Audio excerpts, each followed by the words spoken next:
I understand that you were asked to submit your plans and actions, no? Should you be appointed to the position? For the benefit of the public, can you give us in brief and summarize to us the plans and actions that you have submitted? Thank you. Okay, good morning, by the way. Yes, we were asked to submit an action plan for the Office of the Ombudsman covering both short-term and long-term plans. So for the short-term plan, whenever you enter a new organization, the first thing you have to do, I think, is take stock of what it's like in the organization.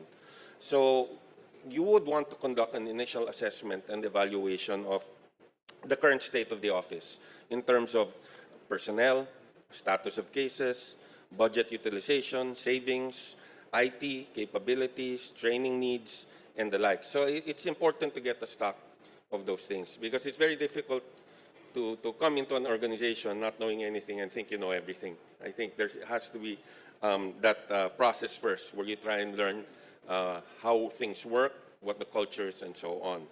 Now, this is done not only to address immediate needs and not only for you to know what it's like in the organization, but also as a preparatory step to a strategic plan that you would want for at least the 7-year term that you are there. So this includes looking at, for example, rules of procedure to ensure they're still consistent with Supreme Court rulings and the like. Ensuring, for example, that there's a system of prioritization in the ombudsman, and you want to ensure that cases involved or investigations on pressing issues proceed as planned. I think we're all familiar with the flood control issues and the issue on the construction in Baguio. So I think those should be looked at right away, as in the short term, of course. And and in some cases, we've heard about ghost projects. So these are actually low-hanging fruits because if it's a ghost project, then it should be relatively easier to prove than other cases. It's also important to visit the personnel. The Ombudsman has offices in some areas in the country, so I think it's important for the Ombudsman to show his face there and get to know the people. It's part of learning about the culture that exists in the Office of the Ombudsman. And then there are others, about strengthening existing offices, finding out what their problems are. At the same time, you want to know if, there are training needs, if they need to advance in digitalization, maybe the use of AI. Also, strengthening partnerships. Partnerships can be with government agencies, can be with other stakeholders. So with government agencies, the Ombudsman, meron siyang mga MOA. But I think you have to go beyond just the memorandum of agreement, beyond the paper, and make sure that there is really some synergy that exists when you have these relationships, for example, with COA or NBI or the Department of Justice. Also, stakeholders include the general public. I think the Ombudsman has had programs involving schools and communities. So it would be interesting to see whether these are still there and whether these are worth continuing. Because when you talk about fighting corruption, you're talking about the whole, not just a whole of government approach, but a whole of nation approach. I don't think any single agency can solve the problem of corruption. And of course, I think something media wants to hear is you'd want to review the rules on the disclosure of SALN, and see. I think there's a need to strike a balance somewhere between the right of the public to know, which is actually in the Constitution and in the law itself, but also the, you might say, limited rights of government employees. Now, long-term strategies will depend primarily on the strategic plan. What comes out of it, it's difficult to foresee what would be there, although you could take stock that you would want to see whether programs or projects that are working become institutionalized, so that way, even when you're not there, these projects and programs, if they're worth pursuing, continue.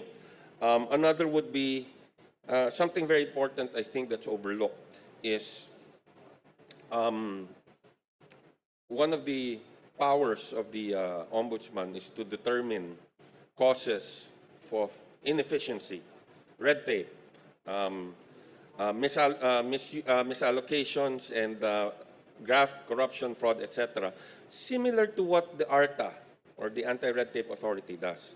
And I think it's very important to be able to work with ARTA, because I've seen the work of ARTA, and I don't think it's something that current resources of the Office of the Ombudsman could do. And I think it's an area that may have been neglected. But I think there's, it would add a bit more teeth to what ARTA does if, there could be some collaboration with the Office of the Ombudsman. And then, of course, probably other things there would be develop new programs. I'm thinking maybe something like a citizen participation program. We had one in COA where ordinary citizens would assist in certain types of performance audit. Here, maybe assist to some extent in investigations. It would be good because it could also provide transparency and could help engender a greater trust in the institution. And then, of course, the usual capacitation, improving facilities, and the like, probably on the long term. At the end of the day, what you want in the long term is some kind of transformation to make it more effective, more efficient, maybe more economical. Yun lang po. I think it is safe to assume that one of the most pressing concern of the public or observation of the public, rightly or wrongly, is that the current administration is assumed to appoint someone which will protect its back, so to speak, no? So how can you assure the public of your independence and that you will not be pressured to kowtow to the interests of the government, previous government? I believe that's a natural expectation. I mean, if you are in the position of the administration, that's what you'd be looking for. I guess the only thing I can say is I think I have a proven track record when I was with the Commission on Audit and the like. Pursuing or protecting for political purposes or political gain was never something we tolerated there. There would be requests for, a special audit, and we would only pursue it if there is really basis. Even if, some politician was trying to pressure us to do it for his own gain, we would always say, pasensya na, hindi, we can't do that. We'd be destroying the institution. So I think that's the most important thing. You want to still establish credibility in the institution. And so if if the perception is that, you're just there to protect someone, then it hurts not only yourself, but the institution. So I think that's what I can say. I think I have a pretty decent track record to back me up. You made mention earlier, you made reference to the SAL-N issue, no, with the former Ombudsman Martires. In 2021, as you probably know, he proposed criminal penalties, no, including imprisonment or fines for anyone publicly commenting on officials' SAL-Ns. Critics, including journalists, lawyers, and legislators, decried this move, no, as unconstitutional. No? Can I have your comment on that? Probably would be. I mean, the law provides the limitations on the use of the SAL-N by the public. Should be not used for purposes contrary to morals and policy, and shouldn't be used for commercial purposes except for news, media, and dissemination. I get his point to a certain extent because I have personally seen the SAL-N being weaponized. Because the unfortunate thing is, when you present the SAL-N, in public, certain impressions, perceptions already happen. And I think this happened to the Ombudsman himself. I remember there's one columnist who was saying that, from the time he left the Supreme Court until he assumed Ombudsman, his net worth increased by like 15 or 20 million. Now, if you know that as a career jurist, he's entitled to a lump sum pension when he finishes his, or when he leaves. In this case, I think he could do optional retirement, did optional retirement. So, so you would know that, okay, yeah, it's obvious. But the public doesn't know that. And so the impression created is that, there must be something here. And so I can understand where he's coming from. And this is what I think we need to find some kind of balance. I mean, currently, not to offend anyone, but for example, the Supreme Court only releases, I think, highlights. In Congress, to require it, it has to be approved by a resolution of the House. So it's like, okay, you have all these barriers there now, and I guess it needs discussion. Okay, how do we deal with this, but at the same time protect those who are unfairly triggered by it? In fact, to give you one example, I had an employee in Cordillera when I was with the Commission on Audit. And there was this private citizen who kept pestering her for copies of documents of DPWH projects in Baguio. And her response was, no, we can't release that to you because these are not our documents.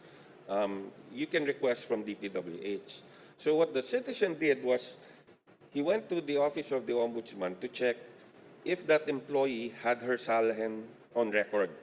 And it wasn't on record in the office of the Ombudsman. And based on that alone, he filed a case against her. If you'll notice in the Ombudsman Act, you could be preventive suspension immediately without notice or hearing. Okay, on the assumption that because there's no record in the Ombudsman that her SALN was filed for that year, she didn't file her SALN. Now it turns out she did file her SALN with HR, which is the obligation of an employee to file it with HR. It's the HR department that brings it to the Ombudsman. Now, eventually that came out. The case was dismissed. But, well, guess who had to pay the back wages of that employee? Not the Ombudsman. It was the Commission on Audit had to pay it for something they didn't do, for an act that wasn't their responsibility. But I think a bigger discussion needs to be done, and if the law needs to be amended, then maybe that should be the case.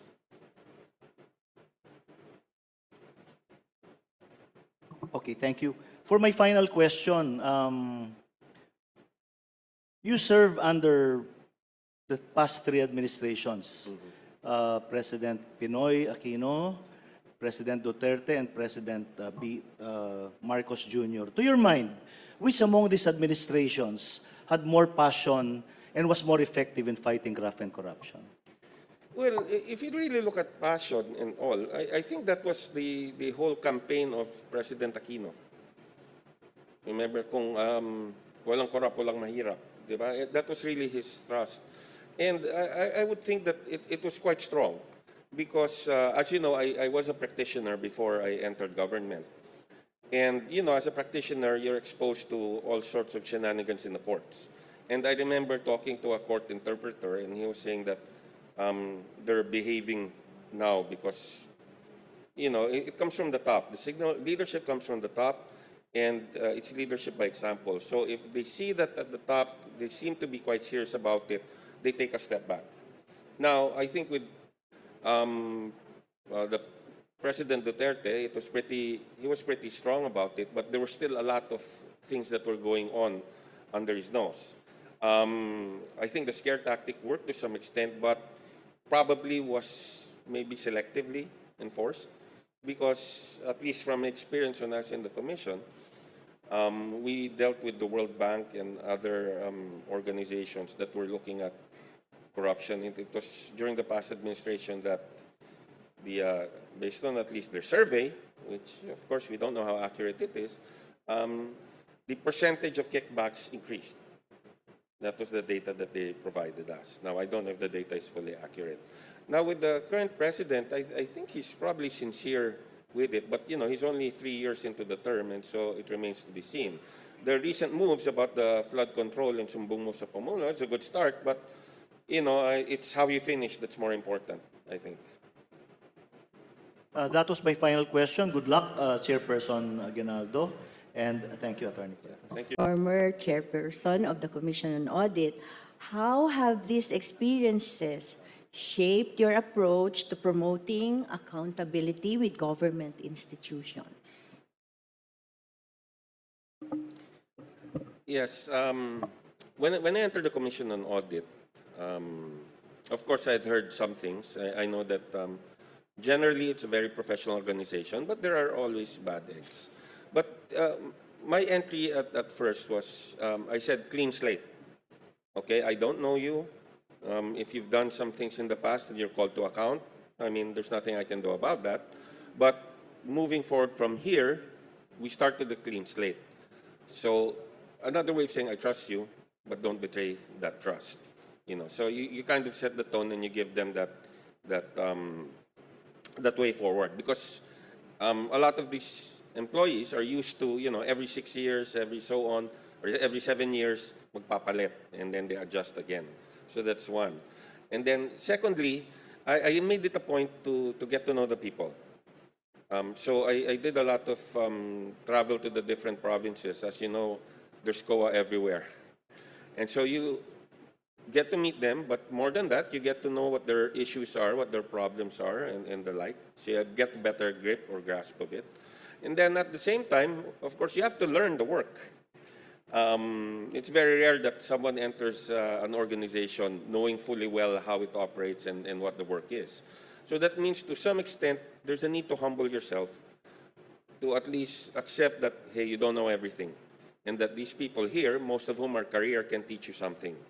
And I think that's part of the leadership thing. They see that, when you enter into the organization as the chair, the respect is instant because you're the chair. But then respect as to how you perform as a chair is another thing altogether. So that's one thing that they look for.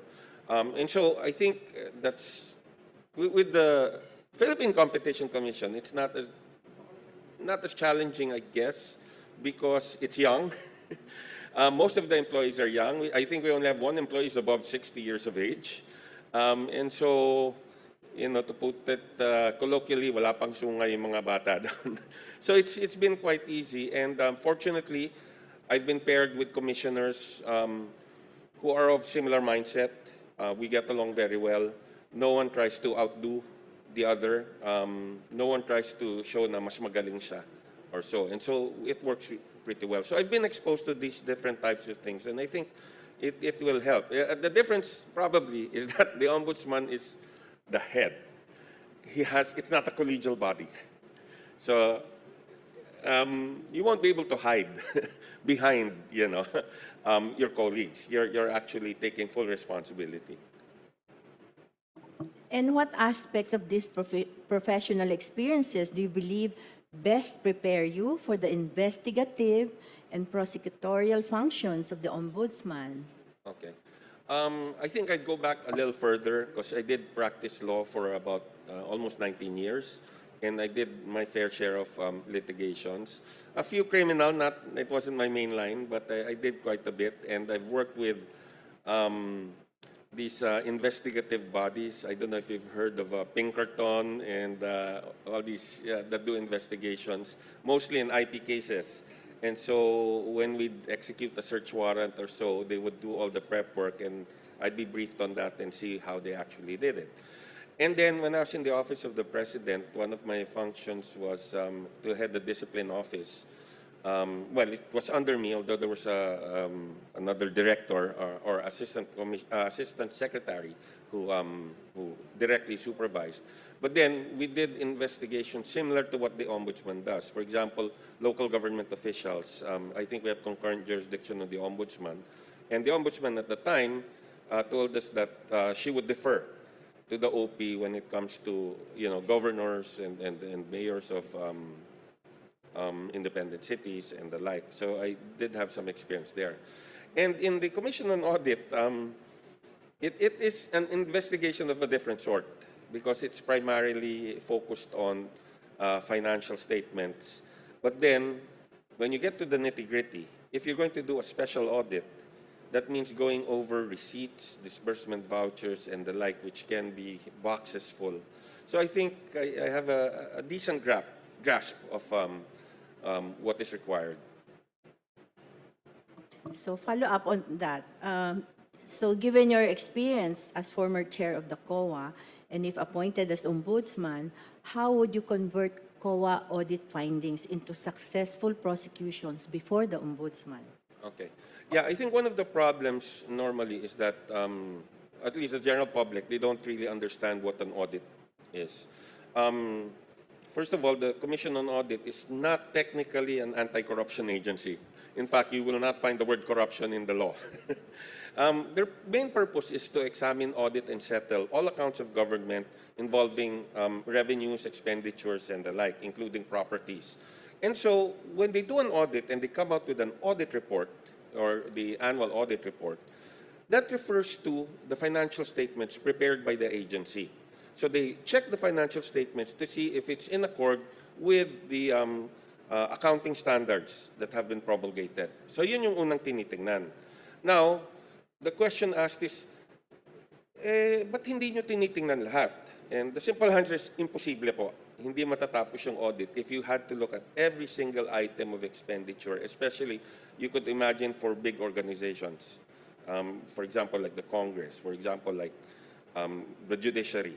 Hindi mo matatapos yun, hindi mo magagawa on an annual basis. So the accepted practice, even in the private sector, is to do sampling.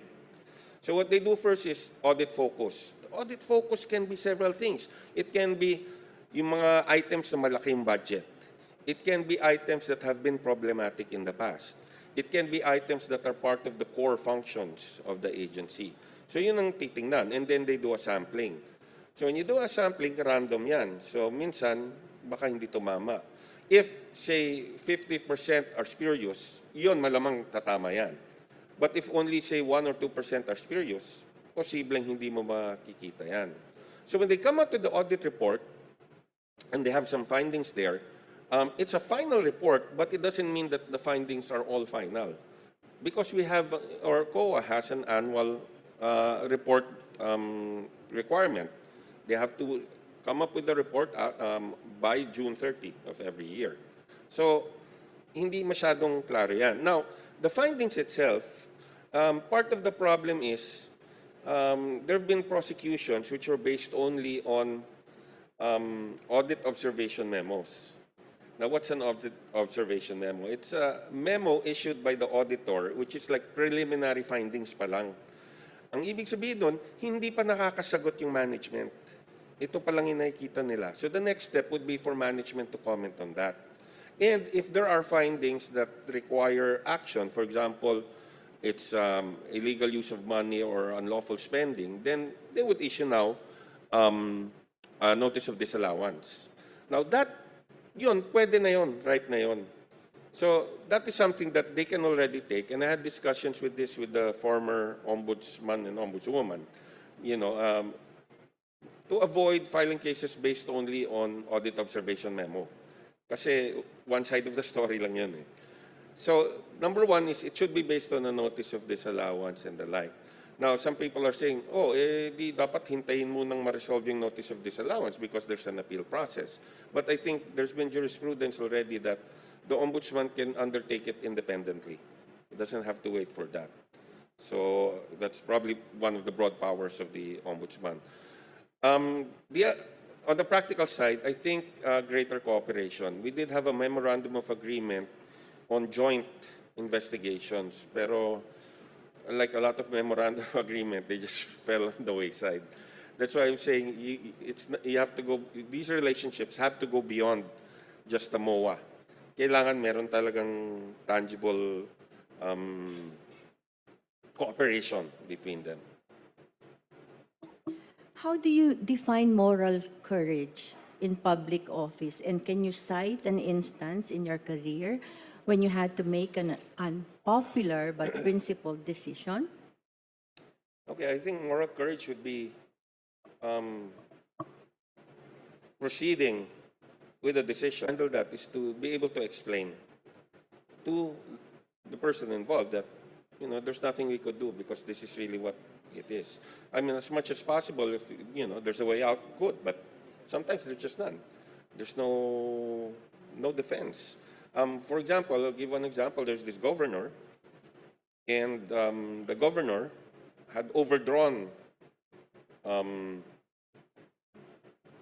This is an actual experience? Actual experience. Had overdrawn his or her in order to avoid confidential funds. Because in the local government, your confidential funds is based on a formula, which is, I think, 30% of the local and peace and order budget as, approved by the local peace and order council. overgrown siya by almost twice. And so, and I knew the governor personally. And so I told her that we have no way out here. There's no way out. This is simple mathematics. There's no defense for this. And so I recommended, why don't you just settle it? Rather than, you know, we come out with this decision, it will make you look bad. And so actually settled it. It's about 25 million. Okay. So, you know, there could have been pressure. Sure. Like I said, it wasn't really an earth-shaking thing. But I think it's knowing how to handle these type of situations. Because we really live in a society where, you know, it's difficult, very difficult, and probably not practical to take a fully self-righteous approach. You know, no one is an island. You don't exist on your own. You know, you still have to go to Congress to get your budget. You still have to go to the police or the NBI to help in investigation or to arrest someone and so on. So it's important to also have those good relations. But that does not mean compromising your principles. And perhaps that is what moral courage is about. My last question, having gone over your short-term and long-term plans, if you could implement only one major reform that would leave a lasting impact, what would it be and why?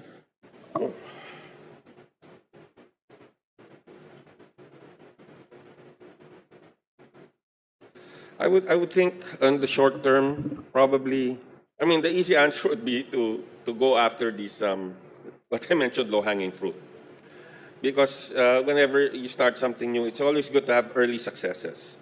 So that would kind of set the tone. So that would be a simple answer. Although, what my instinct is actually telling me is really being able to strengthen the partnerships with the other government agencies and society. Because like I said, you tackle it whole of nation approach. You know, no agency can do everything, especially with the degree of corruption that I think we are familiar with. In the long term, well, I talk about trying to transform it into a more effective and more efficient agency. And of course, it's like a motherhood statement, I guess, but you know, it would depend largely on what you find out after doing the initial assessment and evaluation of how things are, and then what your strategic plan will entail. So at the end of the day, your goal is transform it, make it more efficient and effective. So it would probably focus on reforms. I can't think of one that would do it because these are all small things. You know, sometimes change is more effective if it's done in small matter than in a grand manner. Okay, and I think we've seen a lot of projects that start out grand and end up failing. I was taught early on that in government, don't focus only on grand plans, but appreciate the small victories that you get day to day, because those are actually what make you, or at least what make your character. That was my last question. Good luck to you, Chairperson Aguinaldo. Yeah. Thank you, Your Honor. Thank you, Justice Uy. Our next interviewer is the Honorable Attorney Nesauro H. Firme. Thank you, Attorney Marife. Good morning, Chairperson. How are you? A bit less nervous, but since you're asking, I'm a bit more nervous. So it's full disclosure. We've known each other for about more than 10 years or 9 years. Yeah. So first question, Chairperson, if appointed as the Ombudsman, what can the stakeholders expect from you? A bit more transparency in how we do things. Because when we did the citizen participatory audit in COA, I'll give you an example. One of the things we did was, for example, when they audited farm-to-market roads. And when I talk about audit in this sense, it's a performance audit, where you evaluate the effectiveness, efficiency, and economy of a project. Not on the amount of funds or auditing expenditures. No, it's on the performance, because obviously it's hard to get citizens, if they're not accountants, to participate in that. But here, if you're just going to measure a road, you don't need, it's not rocket science. They have the tape measuring materials that they use. I think they call it the walking meter. And so what we did, for example, in Palawan is we looked at several farm-to-market roads, and we had the farmers themselves, who are supposed to be the beneficiaries of the roads, work with us in the audit of the the length, the width, and in some case, minsan kasi hindi naman siya semento, it's a dirt road. But kung sementado yan, minsan yung thickness tinitingnan. And they also had this test that the engineers taught them, that you get a rock and you smash it on the concrete. The rock should smash, not the concrete. If the concrete smashes, then you know there's something wrong with it. Things that you learn along the way. No? So I think it was very effective because people, the ordinary people, saw it in action and saw that they could actually make some kind of a difference in a little small way. I have to flesh out how this will work in terms of the ombudsman. The very easiest portion would be yung parang sumbong mo sa Pangulo, which is already existing anyway. But there might be other ways that they can help. For example, here now we're talking about a lot of engineering issues with flood control and the like. So maybe tapping some private sector engineers to help in that process, rather than relying on just the engineers that are working in the office, who may not have the experience or the wherewithal to actually look at this in a meaningful way. Okay, second question, Chairperson. Despite all accomplishments in your life, why do you still want to become an ombudsman? I was right to be worried about it. Okay, I think given what I've seen, working in different offices in government and the private sector as well, I think it's an area where I think I can be able to contribute in a meaningful way. And it's two ways, no? It's not just going after corrupt officials. It's also alleviating those who are innocent. Because, sometimes zealousness gets the better part, and people who shouldn't be included are included. And, if ever you've had a case, whether it be in the ombudsman or Sandigan Bayan, or even just the regular court, you have a criminal case, that weighs heavily. That affects you mentally, psychologically, emotionally, and the like, even financially to some extent. So you also want to look out for the people who are innocent, who shouldn't be included. That was one of the issues I had in COA, because minsan shotgun approach, lahat kasama sa disallowance. And I said, teka, pumirma ba tong tao to? Ba't sinama nyo? Isa kasi yung treasurer. So you had to, work on that. And so that's one of the things there. Of course, there are people who also prodded me to apply for it. And but as I've always been, if I'm not desperate for the job. If I get the job, good. If I don't, I still have a job actually. Third question, Chair. I noticed you have been, the first time you worked in the government was way back in 2011. Yeah. So you were appointed there by the President, Pinoy Aquino. Okay. So now, you have been appointed also in the COA by President Digong Duterte. No, that was also President Aquino. Okay. That was 2015. In PCC, you were appointed by President Marcos. Marcos. So you were appointed by the presidents in those two posts. So question is, how apolitical are you? Pretty much. I've never been involved in any campaign for any political party. Meaning anyone running for president. Of course, you vote for someone, but I've never been involved in the campaign. And so, while I've learned to follow politics to some extent, I'm really I consider myself more of a technocrat. So, you've been asked earlier about independence. How about integrity? Is there an instance where your integrity was put to test, and how did you navigate that? Well, if you've done litigation, that is not uncommon. I remember as a young lawyer, I think maybe I was less than a year out of after passing the bar. I was handling a case a criminal case in Manila. It was before investigating prosecutor, preliminary investigation. Excuse me, you were in the Borja Medaldea Yes. at that time. Yes. Okay, and I think the case was submitted for decision, and I get a call, from the investigating prosecutor, called the office, and he was saying that, he's very busy, and he was asking if I could draft the decision for him. And being new, you're like shocked, of course, but then you're not really sure what to do. And so I brought it up to one of the partners, and he said he'll take care of it. Meaning, I don't know what he did eventually, but he said he'll just take care of it. But it's really something very challenging, and I think anyone who's been in litigation has experienced something similar to that. It's just probably difficult to talk about, but I'm sure that that's been there. At the end of the day, integrity is a personal choice. If you lose your integrity, you tend to lose it forever.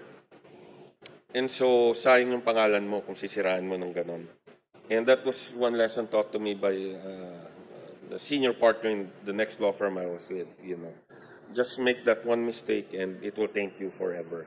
And so I think at the end of the day, it's your conscience that you have to look into.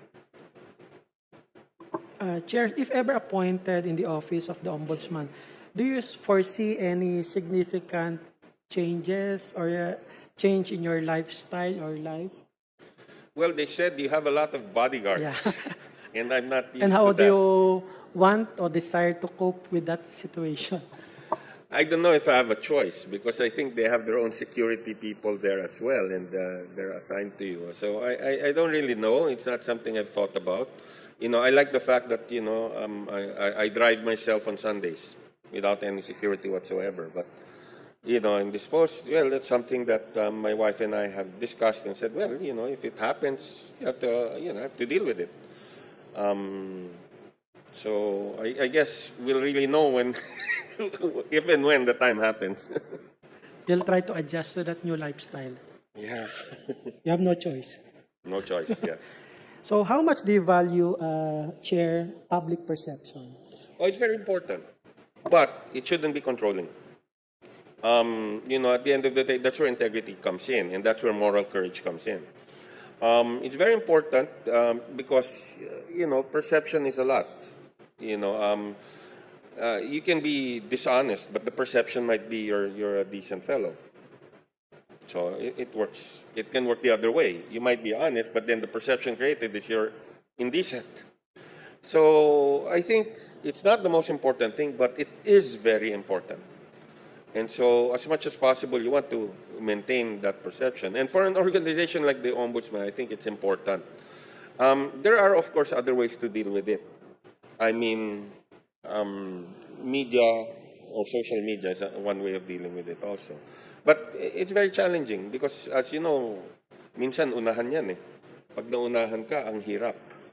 It's hard, if you're already being pilloried, it's very hard to recover from that. So it's very important, but I think at the end of the day, it's not the most important thing for a decision maker. How about public criticisms? So how would you handle them? You're Well, aware that as an ombudsman, you would get a lot of criticisms from the public. It comes with the territory. So it's something you have to accept. I mean, when I was in COA, there were instances that we had that as well, even when I was in the OP. So it comes with the territory. It's something like maybe the bodyguards you have to live with. You have no choice. What I like to do, though, is always look at, is there any merit or basis to it? Now, I mean, if you're criticized and they just, they curse you, then that's meaningless because I don't get anything out of that. But if you're criticized, but then you look at it and say, okay, there is a point, or maybe there is a point somewhere there, then you try and look, is this something that you should look carefully about? For example, as you well know, during the past administration, President Duterte, loved to hit COA every so often. Not naman madalas. I'd probably count maybe not more than 10 times. Probably 5 lang nga eh. But then, whenever he said that, I'd always look at, first of all, sino bang kausap niya? Who's his audience? One time he was talking to League of Municipal Mayors. So you know the value of saying something negative about COA to them. Matutuwa talaga yung mga ano, no? But there are some instances that he would take a more serious tone and concern about issues, and I would take stock of that. And there was even one time he said, siguro dapat umupo tayo, COA, Ombudsman, pag-usapan natin to. And in fact, we did, but not with the President, with Executive Secretary Bingbong Medjaldea. And we did sit down one time and discuss, some of the issues. Because again, that's important eh. Hindi pwedeng kanya-kanya lang eh. Yes, you're independent, but you are also interdependent. You don't exist in a vacuum. So you have to work, and communication is very important there. It's very difficult, but I think it's necessary. So let us assume, Chair, you are already the Ombudsman, and it's already 2029, and by 2029 there's already a new president. So if you are to rank these 5 things, 1 being the most significant to you, and 5 being the least significant, So number 1 would be the president who appointed you in the office. Number 2, the current president, which is earlier I said it's 2029. Number 3, the public, which includes also the public perception. Number 4, the safety of your family. And number 5, your personal goal. Your personal goal. Yung sabi mo kanina na you can give something to the public. Okay. Oh, it's very difficult. I mean, obviously, first thing you'd probably say is safety of your family. I mean, it's a very difficult decision to make. In terms of president or current president, I think it's probably on the same level, maybe one a little higher than the other. Public's important, but I think everyone would agree that the safety of your family is more important than public. But I think the more important thing, not the personal goal, but your conscience. Are you doing the right thing? I think that should be foremost. Now, there could be consequences. You get in foul of the current president, you get in foul of the public. It could compromise safety as well. But then, if it's the right thing to do, sometimes you have to do it. This is not to say that you have to be self-righteous. It just means that there may come a point in time that you have to make that tough decision. Yeah. And so it's a question of looking at yourself in the mirror, and living with what you've done. If the public's against you, but then you at least honestly believe you did the right thing, then you can only go by that. If it means that, you get impeached or what, then, it comes with the territory. Part of it is accountability, and accountability can happen rightly or wrongly. I mean, fairly or unfairly. It's the way life is. So at the end of the day, it's you. So, do you have the guts to file criminal and administrative cases against those public officials who help you get the ombudsman post? Oh. As much as you would not want to, if the evidence is there and it's clear right before you, it's very hard to hide behind that.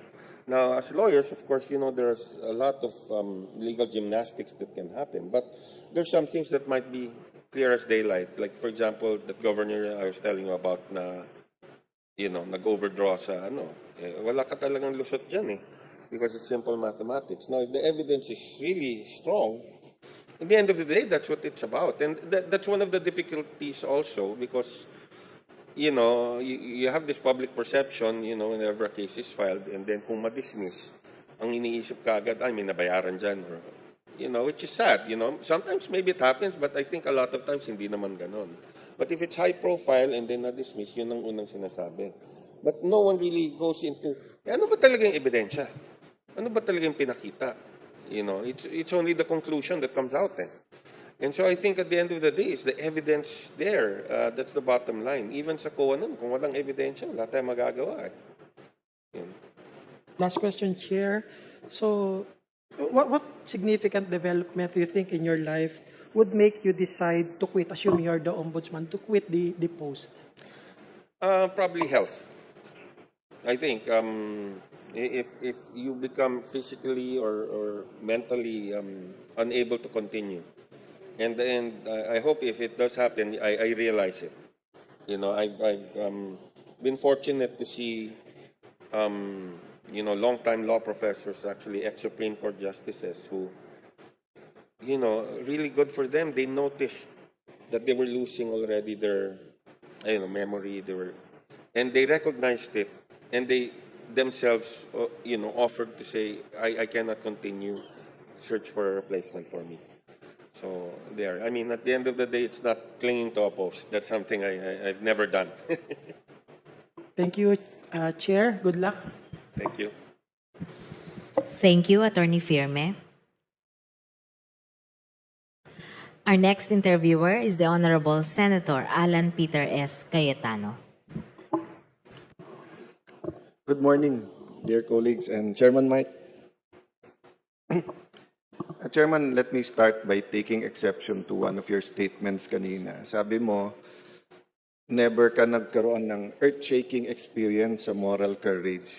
Actually, you had a couple of decisions sa COA during the Duterte administration that were quite good, but could have gotten you into trouble. So, hindi mo lang siguro naramdaman, but it's there, or maybe you have a system of tuning off, no? So I'll ask lang one or two questions. This first one, I'll tell you why later on, but let me ask the question first, then I'll explain why, no? So like in the context ngayon ng flood control, no, and ghost projects. So dati it was only ghost voters, ghost precincts. Ngayon, nagkikater na rin, may ghost projects na rin, di ba? And siguro one reason we can't believe na may ghost until nakita talaga na there's nothing there is because, one, there's so many people who have to be part of it para mag-ghost, di ba? From all the engineers to all, not naman all, but some of the public officials there na and then dapat may sign yon, and then kung nabayaran, and then sa audit hindi pa rin lumabas ng, so it's so hard, no? Unlike in the 70s, 80s, pag walang GPS, walang satellite, walang Google Earth, walang cell phones, di ba? So, and Senator Villar just said na may geotagging during his time, ano?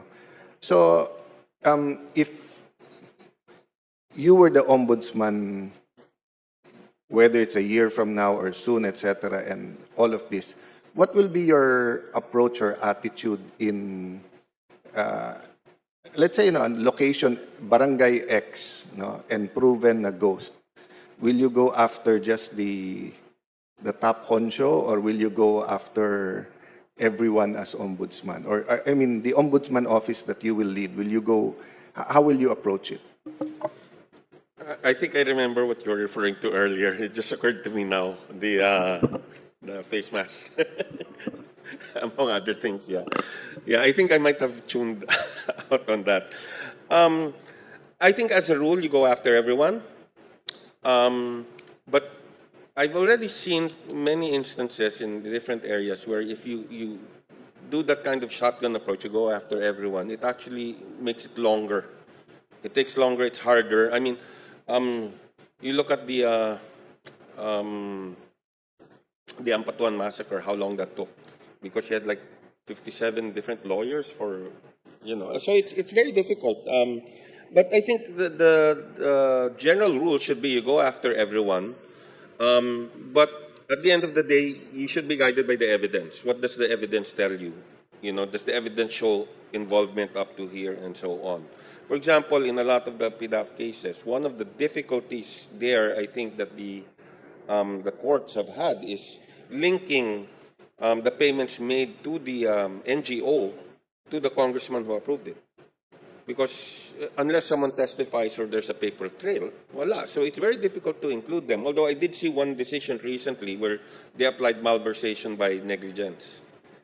which is really under the revised penal code. But it's interesting that that was actually involved. But I think as a rule, you go after everyone, everyone insofar as the evidence leads you to them. And I think the initial ano naman is prima facie. Okay, and then after that, you do the sorting out. I like very much what you said, that where the evidence leads you, no? And I'm sorry, I was whispering to Justice kasi nung nabanggit mo yung massacre, di ba? And recently, ang Patuan Senior was acquitted, no? And of course, sa Pilipinas, parang pinapalamig, tumatagal, and then hindi naka-focus na, no? And then si Justice Mendoza was pointing out something really opened my eyes, if I may share it, Justice, kasi private conversation. Sabi nga niya na parang hindi na natin kasi masyadong binabasa yung decision. So, di ba, so whether you talk about the Binay case recently, kay former Senator De Lima, or the Napoles cases, etc., we basically believe, or we make judgments on clips, on news reports, rather than looking at the decision. Kasi pwedeng may nag-acquit, pero meron talagang overprice, or pwedeng na-acquit ka, pero may mga hindi ka dapat ginawa doon, no? Not referring to anyone. So the context why I asked that question, and to share na rin with my colleagues, I remember si Ombudsman, former Justice Conchita Carpio Morales, together with former Secretary pa ng Justice, si Secretary De Lima, and I'm not sure if it was COA Chair Polido Tan, meron parang US sponsored think tank discussion. They invited me then. Then, basically, the three of them were saying na they gotta get their numbers up in convicting congressmen, mayors, governors, etc. This was during the Aquino time. And as you said correctly naman, diba, na may focus sa anti-corruption. So when it became my turn, ang nasabi ko po sa kanila is, I'm literally married to a mayor. No? So let me just share this. You're focused on getting the mayor, so like say my wife. If the city has 3,000 or 5,000 employees, do you think is it wise that she will check each one of them na pumasok talaga sila ng 30 days and everything? And then you have, kasi mayors, I think I mentioned this during your confirmation, di ba? And I always tell all COA na dumadaan sa CA, I was in the CA for 13 years. Mayors bring home ilan maleta ng documents because under present regulations, I think nabawasan na rin. And if my memory serves it right, when Joker Arroyo became Executive Secretary under President President Cory Aquino, he announced simula ngayon, I will only sign if it's 50 million above. Sobrang laki pa ng 50 million noon, di ba? So sabi ko dun sa distinguished ladies, ma'am, pag ikaw congressman, nakasuhan mayor mo, at tingin mo hindi sila guilty kasi let's say ghost employee o tignan mo nalusutan sila sa isang kontrata, na okay lahat ng proseso, pero let's say sa delivery, nagka-problema. Wouldn't it be wiser to go after the department head? Because like us, as senators and congressmen, we go after the secretary. But even that, if the secretary has a bureau head at siya yung pumirma, we go after them. Now, if kakuntsaba niya yung mayor or governor, then mag-state witness siya. Di ba? But if ang mindset nyo is you want the bigger fish, but the bigger fish is not necessarily, you're not sure if they're guilty or the process. No? So I just wanted to share that because as Justice Mendoza told me nga na hindi siya politiko, so iba na politika ngayon. So sabi ko naman sa kanya, ako politiko, pero hindi ko na rin maintindihan ng politika ngayon. No? Which leads me to my second and last question. Sometime a few years ago, former ombudsman, of course, respected former Justice former Justice of the Supreme Court, Martirez, announced that he will not be doing lifestyle checks. Okay. Again, given the context now and everything, are you for or against it if you were now the ombudsman? And secondly, if you are for it, how would you implement it in a sense that hindi siya parang targeted? Yeah, actually, my first concern is whether the ombudsman, the office of the ombudsman, has the capabilities to actually do a lifestyle check. I remember nung panahon po ni President Arroyo, they actually had a unit in Malacanang that was, I think, run after tax evaders, but they were also doing lifestyle checks because I knew some people who were in that. No? So that's the first thing. Do we have people who know how to do it and can actually do it? Because if we don't have that capacity, that capabilities, then it requires training. Maybe it requires, again, maybe, citizen assistance somehow or something like that. And then secondly, yeah, it's very important to figure out, okay, who? And I agree with you. I mean, it shouldn't be just because you're a senator, congressman, or mayor, or governor, target ka na kaagad. Hindi. Again, where the evidence leads you. Now, doing a lifestyle check, for example, may magsumbong and may verifiable lead, okay, maybe. And I think that has happened in the past. No? But yung out of the blue lang to do it, because it's very difficult. I remember the previous ombudsman actually, I think he was quoted as saying, porket may BMW yung isang taga-gobyerno, ibig sabihin ba nun, corrupt siya. Sabi niya, he might have poor priorities. Baka importante sa kanya yung magarang kotse. But it doesn't automatically mean that he's corrupt. Now, if you're going to go after each and everyone who shows something like may nag-travel sa Japan na naka-business class na empleyado, pati yun, titingnan mo, it might never end. So I think it has to be rationalized. Maybe coming out with guidelines on when to do lifestyle check. And again, there has to be some basis for doing it. I don't think random lifestyle checks, is a good use of money. But there has to be some kind of basis. For example, the recent news you see about, although these are contractors, but then maybe as part of the investigation, you look at the lifestyles of the district engineers. Because there's kind of a basis that, ang daming kontrata nitong or like with the ghost projects. I myself am quite shocked that you had ghost projects in Bulacan because from my experience, the ghost projects that we've seen were in areas that walang gustong pumunta doon para mag-audit kasi natatakot sila. And so I surprised somewhere near that would be very visible. And the thing about ghost projects is, wala eh. It's unlike, naalala nyo yung PDAF, yung may soft projects, they'll say na, binili namin na fertilizer yan, ito yung sako. Bakit hindi naman tumubo? Yung sabihin nila, hindi naman kami Diyos eh. But, actually what they did was, sako lang yung pinakita nila. Or training, may certificate na computer, pero actually hindi. So, those are a bit more difficult because by the time it's audited, wala na nga eh. Nasa lupa na yung fertilizer. Tapos na yung training. But when it comes to a hard project, like construction, it should be visible.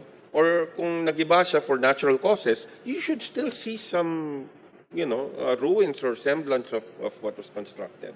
So I think my approach would be, there has to be some, rational basis for proceeding with the lifestyle check, assuming that the Office of the Ombudsman has that capability at present and doesn't need further enhancement. Let me partially agree with you.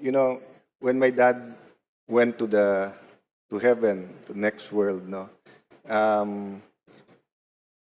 tatlo o apat yung naiwan niyang relo eh. So tig-isa kaming magkakapatid. But after the pandemic, the prices went wild. So theoretically, if I wore it at nakunan ng picture, at may presyo yon, okay. But theoretically, not theoretically, sa SALN, you declare it by acquisition. Eh. So if minana ko noong 2003, and at that time it was 150,000 pesos. Ngayon, it's a couple of millions.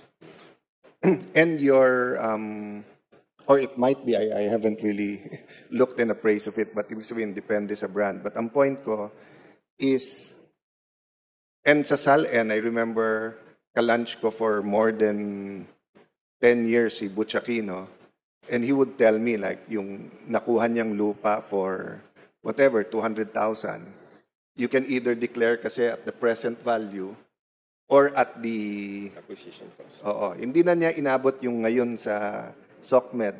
But ngayon sa SOCMED, if they see your SALN, to relate lang yung sa action plan mo na and looking at the SALN and how to release it. Pag ngayon nakita sa SALN mo 5 million, but because all of that was acquired in 1980, 1990, 1970, but you have a car or a watch that's worth 5 million, they'll automatically think you're corrupt. Yeah. On the other hand, if you say no lifestyle check, everyone's flaunting well, not everyone, but so many are flaunting their wealth. I remember telling some congressmen and friends, pag nakita kong naka RM na watch, ano ba yung RM? Anyway, may joke na pang-USEC yan. Kasi meron USEC na nagsusuot na ng ganun kamahal na relo. Samantalang when we were much younger. So in that sense, Justice Mendoza, I naguguluhan din ako sa mundo ngayon. But let me lang leave you with that, and if the other applicants are I'd really like to think about yung lifestyle check. Kasi on one hand, if you say na zero o walang deterrent eh. Yeah. But I do agree that, so ngayon nag-announce ang presidente sa lahat, and I haven't checked GSIS, but if it's 3 million na or years ago it was 1.2 million. I think now maybe, so if they're probably around 3 million pwera pa yung sa local governments na hindi kasama sa GSIS na ano. So how do you lifestyle check 3 million? So I agree with you. But I'll end there, but I think lang these are the things. Let me just state na usually pinaka-importanting trabaho sa ating bansa talaga presidente. And definitely in 2028, who's the next president will be very, very important. But I think who the next ombudsman is will also determine whether the straw that broke the camel's back and people will totally lose confidence in any government official. But if we have a good ombudsman, I really believe pwedeng bumalik yung tiwala ng tao sa public officials. No? So thank you, dear colleagues, for this time. Thank you.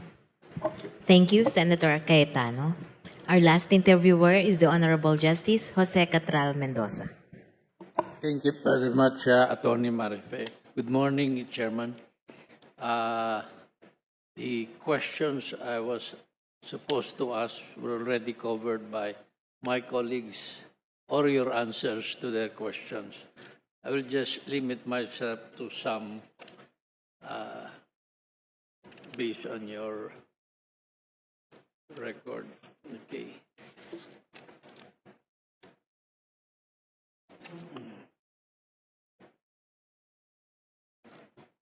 What makes you anxious?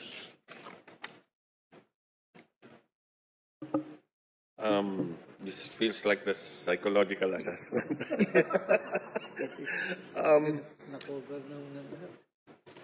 Waiting for the interview. Because I think the schedule is pushed back, so I was downstairs for a little over an hour. So that made me anxious, waiting for the interview. Anxiety, I think, is just a normal part of life. You get nervous before certain things. You're anxious about the future. That's always something there. I think that as you grow older, you handle it. You know, you find a way to handle it. So I don't think I have serious anxiety, but I have probably normal anxiety that most people would have. You know, for example, you're anticipating something. There's usually some anxiety there, whether you're anticipating something good or something bad. Usually, medyo may anxiety dyan. I used to have that when I was much younger when it came to public speaking. You know, I would, you know, in fact, I remember the first day I taught a class, I was sweating heavily. You know, and I think that's part of the anxiety. But you know, as you grow older, as you gain more experience, you kind of know how to handle these things. That will be all, but I have another set of questions from Congressman Luis Tro. Okay, po. First question, as a former chairperson of the Commission on Audit, what is your assessment of the Resident Ombudsman Program of the Office of the Ombudsman? Has it been effective in curbing graft and corruption within the government? I'm not sure if that program actually still exists. I know we had discussions with Ombudsman Martirez on that. In fact, he wanted to. In fact, we had a draft memorandum of agreement where resident COA auditors would double as resident ombudsmen. But of course, issues were like additional functions. Yan, dapat may bayad rin yan, and all came into play. Now, there used to be resident ombudsmen. And it turns out that most of them were actually not employees of the ombudsman, but employees of the agency. And they're designated as the resident ombudsman. In fact, in COA, 2 former resident ombudsmen eventually became chair. I think that's Chairman Ray Villar, and there was another one. I think it might have been Chairman Celso Gangan. They used to be, or at least I was told, they used to be resident ombudsmen. They were COA employees, but they were considered as the resident ombudsman. Now, I think it could be effective, but I'm not sure if we can justify the cost of having one per agency.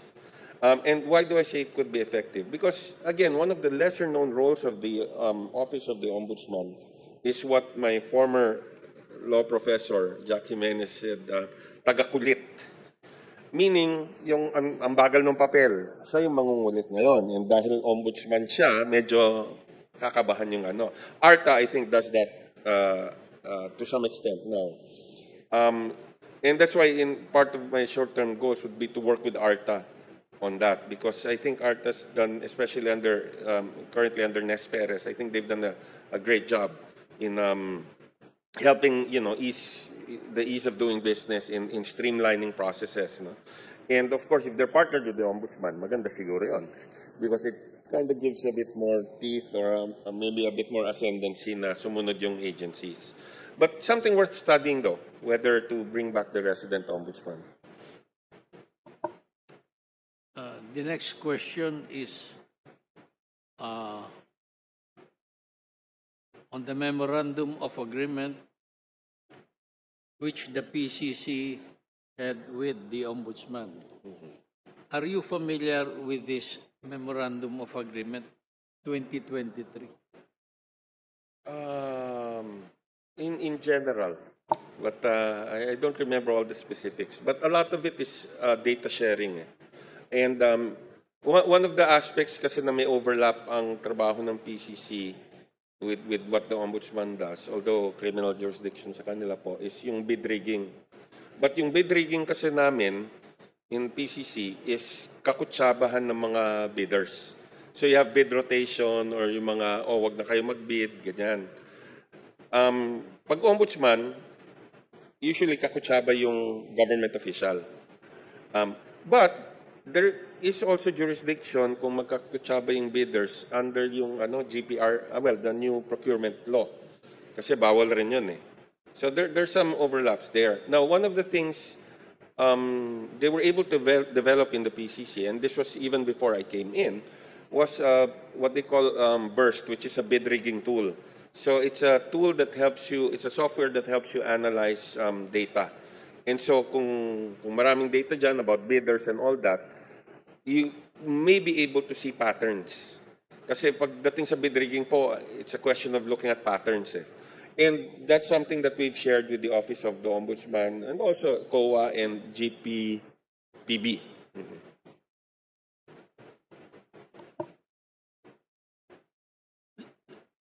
Since its signing in 2018, the MOA,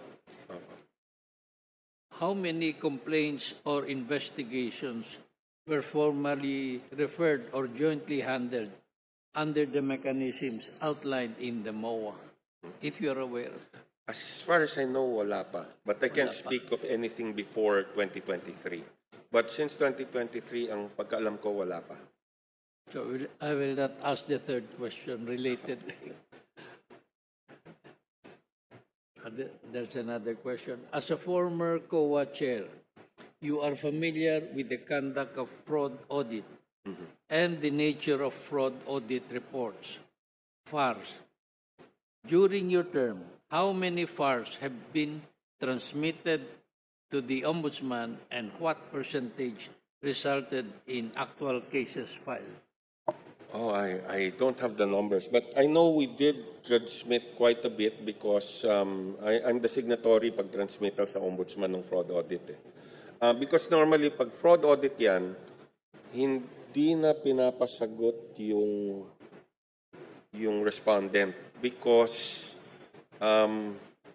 that means may na-discover sila, baka mamaya he might be able to tamper with the evidence or so. So that goes directly to the Ombudsman. Doon na siya sasagot. Now, I remember signing several, but I don't have the numbers. Some of them, I think, led to prosecutions. Some of them, I don't know because we're not informed of what happens. It's something probably they should be. I don't know if the Fraud Audit Office might actually have data on that. But normally, I know there were some that were filed. You know, like yung sa Farmally, I think merong na file doon. Although natapos na after my term na.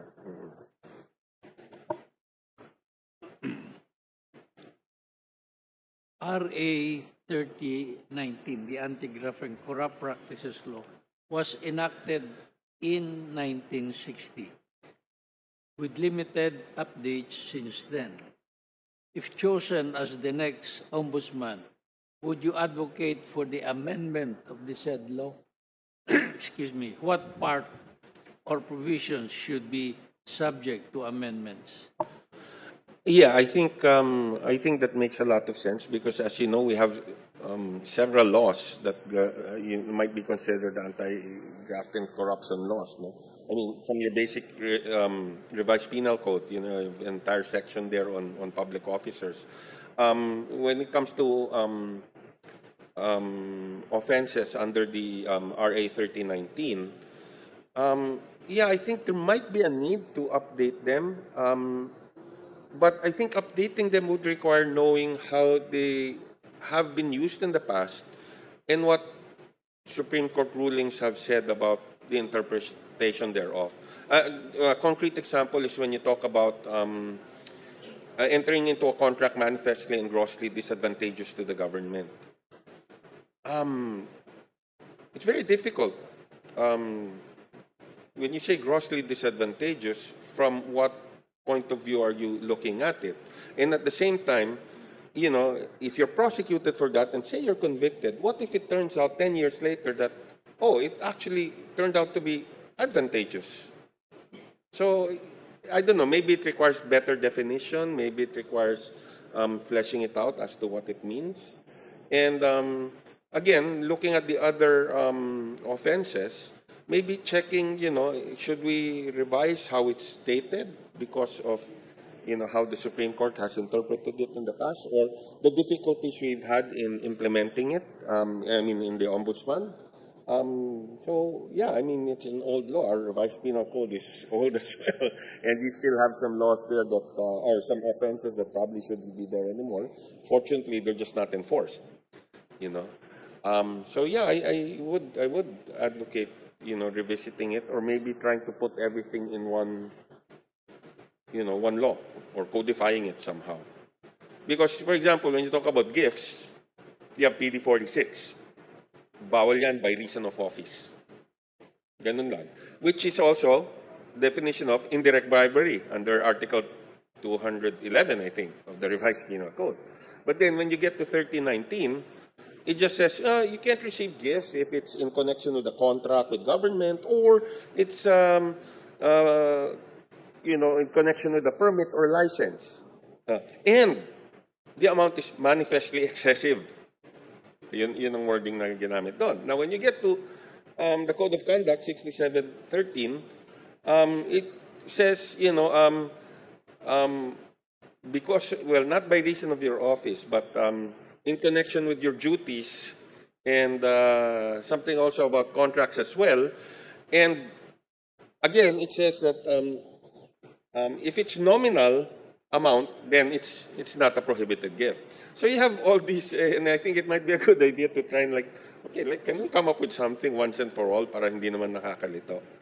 Yung ganun. So I think there is a reason to revisit some of these laws. Even yung RA 1379, yung sa forfeiture of ill-gotten wealth. I think that, in fact, under that law, Solgen pa yung nagpa-file ng kaso hindi pa ombudsman. I think there was a Supreme Court decision that said ombudsman na dapat yan or something.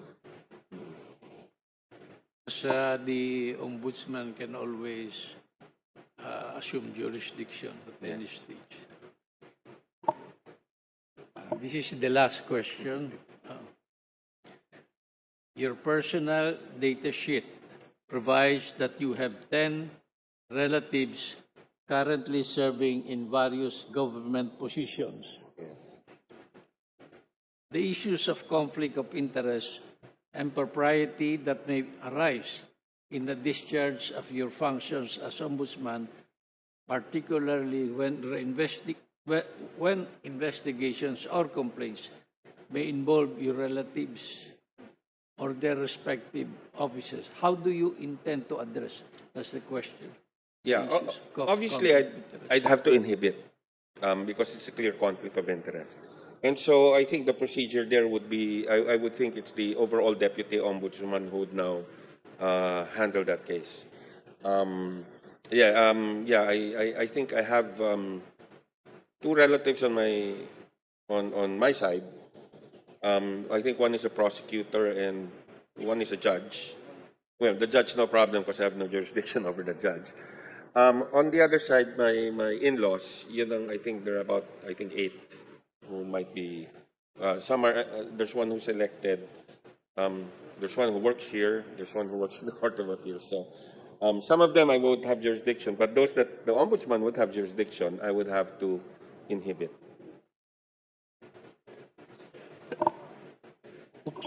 Thank you very much, Chairman. That will be all your excuse. Thank you. Thank you, Justice Mendoza. Thank you, Chairperson Michael G. Aguinaldo.